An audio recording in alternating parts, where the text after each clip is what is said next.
시청자 여러분 안녕하십니까. 관악구 봉천동에 있는 인헌고 공립고등학교. 인헌고 사태가 문재인 정권의 가을을 알리는 또 하나의 낙엽이 되고 있습니다. 학생 두 사람은 오늘 기자회견에서 자신들의 이런 움직임이 정치적으로 이용당하는 걸 원치 않는다라고 얘기했습니다.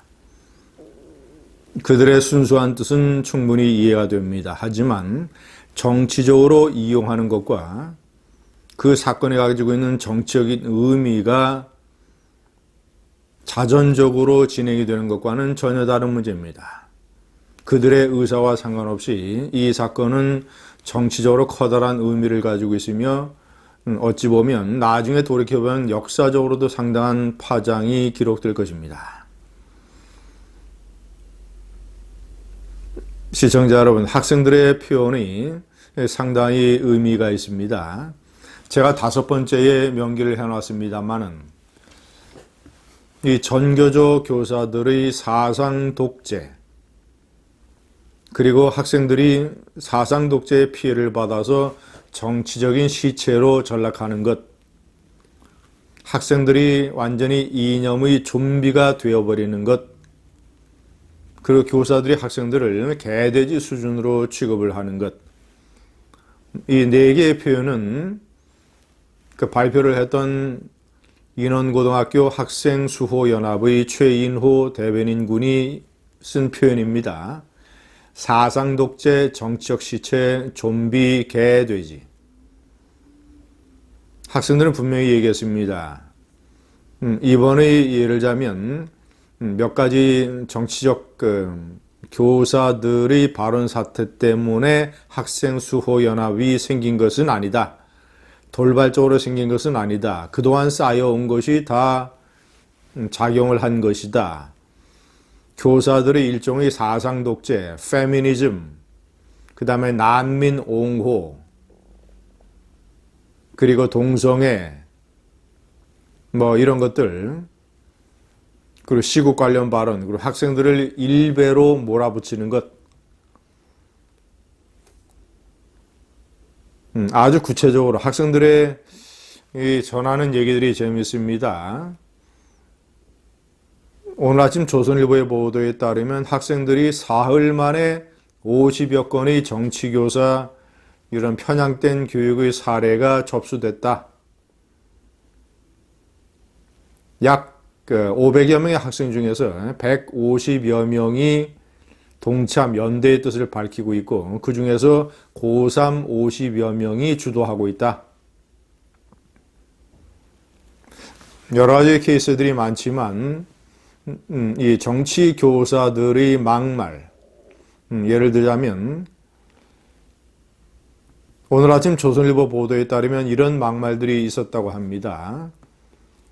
이명박 박근혜 대통령은 국격을 말할 자격이 없는 사기꾼이다. 노동의 유연성을 말하는 또라이 XX들, 그리고 삼성으로부터 세금을 다 걷어서 잘 사는 나라를 만들어야 된다. 학교 도서관에서 보수 관련 책을 빌리려고 하자 도서관 사서가 한국의 보수들은 멍청이, 이런 말도 했다고 합니다. 제가 50여 개의 사례 중에서 학생들이 밝힌 대표적인 4가지를 다시 간략하게 소개를 해드리겠습니다. 수능을 3주 앞두고 있기 때문에 고3 학생들은 제외하고 고1, 2 학생들을 상대로 마라톤 대회가 열렸습니다. 그런데 마라톤 대회 일주일 전부터 마라톤 대회 때 착용을 할 반일 선언문을 작성하라고 얘기를 했습니다.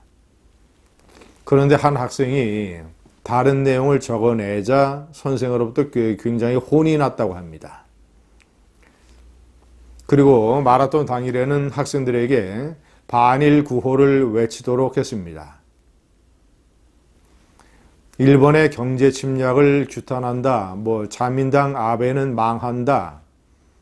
자, 이러면서 반일 선언문을 부착시켜서 뛰게 만들었는데 학생들에게 선언문을 부착하지 않으면 결승선을 통과해도 인정할 수 없다라고 얘기를 했다고 합니다.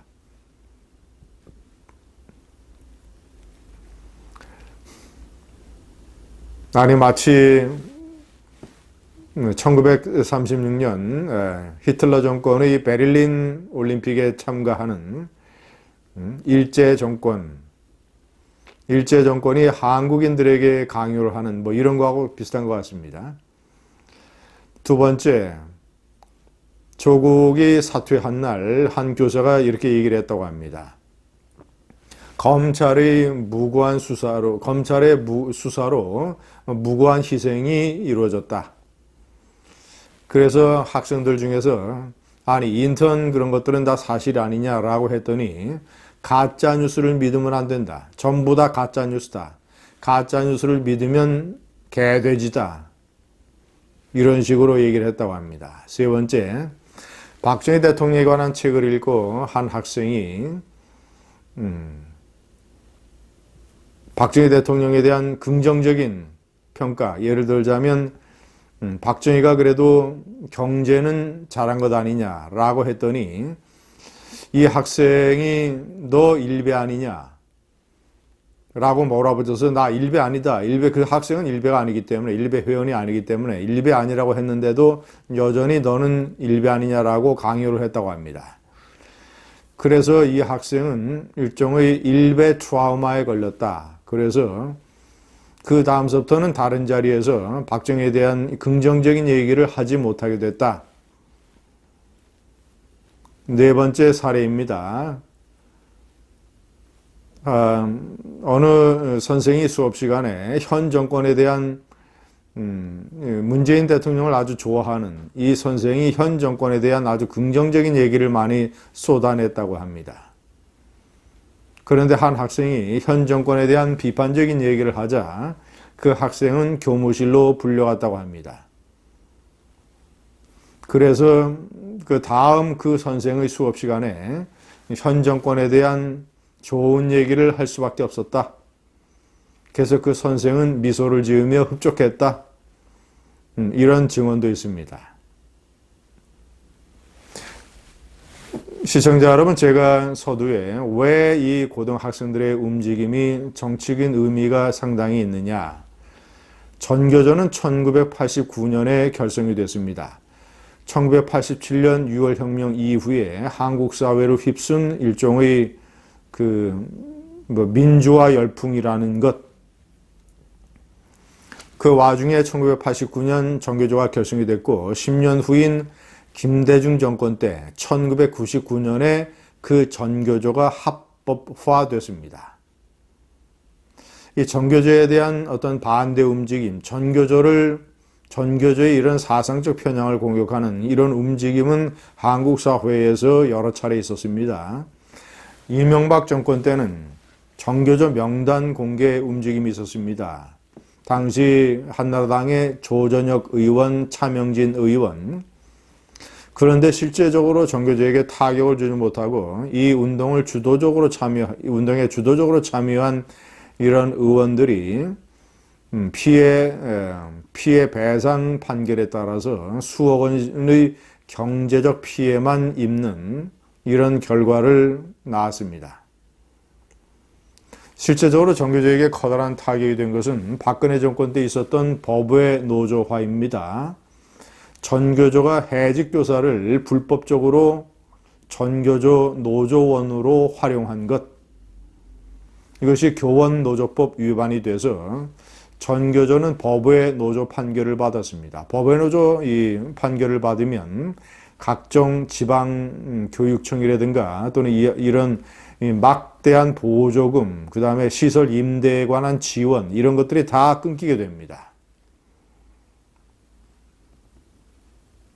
그리고 가장 타격을 준 것은 전교조의 법외 노조화. 그런데 이번에 고등학생들의 이런 움직임은 앞으로 전교조에 대해서 일단 1차적으로 정신적, 사상적 타격을 줄 것입니다. 이런 움직임이 대대적으로 보도되고 최근에 조국 사태와 맞물려서 앞으로 전교조 교사들이 교단에서 친북 또는 친문 이런 사상 편향적 잘못된 이념 교육 교육을 진행하거나 아니면 그런 발언을 하는 것이 상당 부분 제어될 것입니다. 고등학생들이 바꿔나가는 역사 얼마나 멋있는 일입니까? 감사합니다.